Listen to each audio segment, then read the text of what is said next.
What's up guys, welcome to my channel The Game Club, where I generally discuss about the topics related to chemistry that can be within or outside the syllabuses for classes 9 to 12. Now for today, our topic of discussion is, or rather we can say, we are going to dive deep into the atom. Basically I am going to discuss about the atomic structures. Now what is atom? We need to know what is atom first, isn't it? So atom is take an example of this one. Okay, now if it is cut into smaller and smaller pieces, then we get this. Now this tiny unit rather, was called Anu by this Indian philosopher Kanad in 6th century BC, and also atom by Democritus. But at that time it was thought that it is the ultimate thing which every object should contain. Okay, but who could have known that the journey would be from this to this? That means actually it was thought that atom was indivisible. Atom is the ultimate thing one can have from an object after dividing it into innumerable times. Okay, now after the discovery of atom being divisible into protons, neutrons and electrons along with 200 different subatomic particles, now it has been clear that why atoms serve different functions, which are for example chemical reaction, nuclear fission, etc. Now have a look at the journey that how the atomic structure is being elucidated. Okay, so coming straight to the early 19th century, when John Dalton laid his atomic model and stated that atom is the smallest indivisible particle or the unit which constitute every substance and more than one atom combined to form molecule. But with the discovery of electricity by Michael Faraday by running electrolysis, the question came about, how can an atom, which is otherwise electrically neutral in normal circumstance, possess electric charges? To determine the existence of the negative charge, cathode ray tube was also invented, which eventually proved that electricity is basically a stream of discrete charges called electron. With the discovery of the electron, it was supposed that there must be a subatomic particle with counter charge making an atom electrically neutral. With the canal ray experiment by E. Goldstein, he proved that the rays are of different nature as that of the electron, and later it was named proton. Now two things are discovered, so it is a time to determine how they are arranged in atom. J.J. Thomson put forward his plum pudding model. Plum pudding means we all know about what is plum pudding, and it can be also compared with that of an watermelon. So plum pudding model, which looked like electrons scattered in fixed position in a positive sphere with equal charge. But after the Goldfield alpha particle scattering experiment, it was proved by Ernest Rutherford that most of the space of atom is empty, while positive charge is concentrated at a very small portion of an atom called nucleus. An electron revolves around it. But the concept of nucleus was concluded by the fact that the alpha particle, which is positive in nature, deflected by 180 degree while running the experiment when it made the nucleus. Meanwhile, electron mass was determined by Millikan. It was observed that electron had negligible mass to that of an entire atom. So it was thought that proton coincided with the atomic mass, based on which the elements were arranged in the periodic table. Now the discovery of the periodic table was going side by side with that of the atom. The father of the periodic table, Mendeleev, also thought that it is responsible for determining the physical and the chemical property of element according to which they were arranged. But with Moseley's experiment on 13 elements by X-rays, the frequency of X-ray versus atomic number graph was a straight line. And you need to know that atomic number at that time was simply proton number. So atomic number was given no importance then. After this experiment, it was proved that atomic number is only responsible, or rather proton number is responsible for distinguishing an element from the other and repetition of the properties at an interval. For example, hydrogen and helium is different from each other in its chemical nature and also physical nature by only one proton. Everything was going fine with the Rutherford atomic model until Maxwell's theory contradicted its structural stability, as any accelerating particle like electron would lose energy and ultimately fall into the nucleus due to electrostatic force of attraction. So Bohr argued that Rutherford model, by establishing his planetary model in which electron revolved in fixed orbit k, l, m, n and so on, and electron holding capacity is determined by a formula 2n square, where n is the serial number of those orbits and the shell near the nucleus has the lowest energy. And with the increasing number of this shell, the energy increases. Now it's the time to determine the electron speed, but boom. Till class 10 standards, it is the truth until you realize that your life is a lie, and that we were uncertain of its position.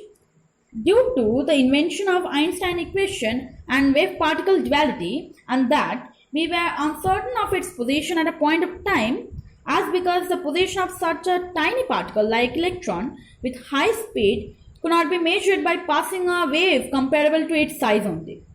So you can't take pictures of a particle which would be of the size of that wave through which the light on which the light or the wave would fall. So, based on this, Armin Schrödinger proposed a wave mechanical model which suggested that electron is not bound in orbit, but at a probable space where they reside the most. And from there, the concept of having an electron cloud where the electron resides came. And that uncertainty principle is known as the Heisenberg's uncertainty principle. Till now, electron and protons are the only subatomic particles which can exist in an atom. But the atomic mass was found to be much greater than that of a proton, that of all the protons considered together. It was then thought that there could be a third one with no charge. Then, by running a complex experiment, James Chadwick concluded that there existed another one called neutron. Now, after this discovery, phenomena which is related to nucleus called fission was also discovered, but I am not going deep into the topic because it is not my part, it is not my area of interest. Okay, so that's why I am skipping it. You can refer it in any type of physics videos. Okay, then after 1950s till today, further discoveries are also going on, like boson particle which took place in 2012, and still it is going on. And I think that nature can't be any phenomena in nature cannot be bound by any rules set by humans. So the discovery will go on like this. Now, why should we read about electron, proton and neutron? They constitute the structure and the functional unit of atoms, as atom is for an element. So what's actually going on, we have to see. Atom combines to form molecules, but there should be a driving force to do so.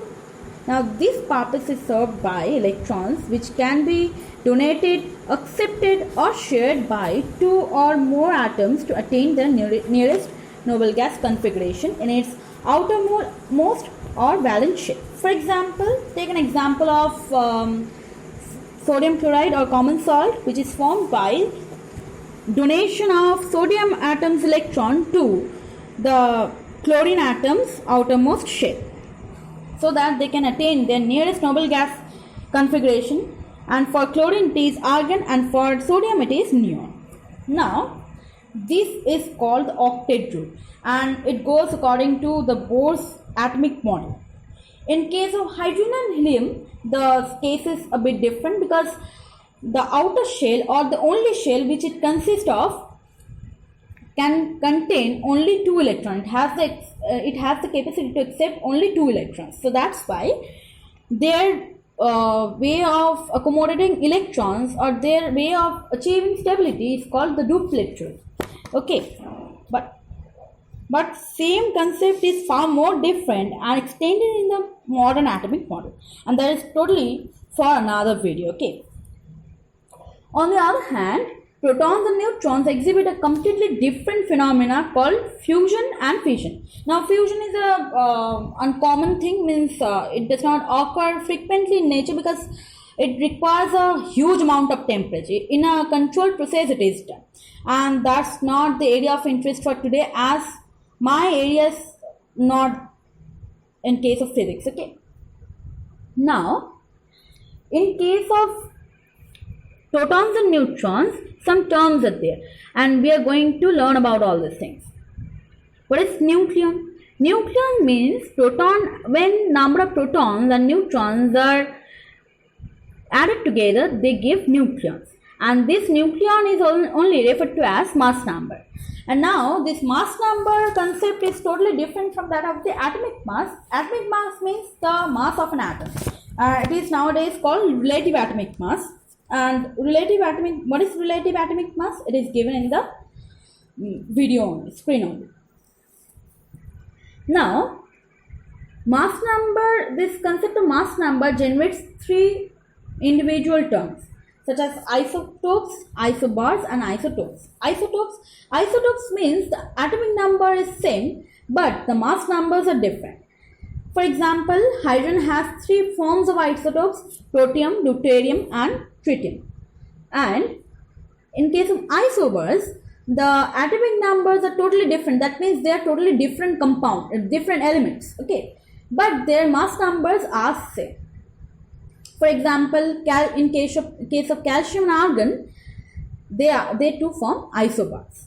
Now, what is isotones? Isotones are the elements which have different atomic number, different mass number, but if it is subtracted, means if atomic number is subtracted from mass number, then equal number of neutrons can be seen there. So that's why they are called isotones. And an example of this is potassium and chlorine 37. Okay, chlorine 37 is an isotope of chlorine. Now I guess that's a lot for today. Okay, so if you have any doubts or any queries about this topic, these atomic structures, then you can freely ask me in the comment section. And also, if you want to personally question me or approach me, then add me on socials, which are given in the description below. And certain things in this video I have kept very minimized. Okay, the atomic discovery, the timeline of the atomic discovery is kept short, but a link is given in the description from which you can refer the other discoveries which were being there side by side with atomic structural discovery. Okay, now please subscribe the channel and also tap on the bell icon so that you get the updates of what I am posting. And thanks for watching.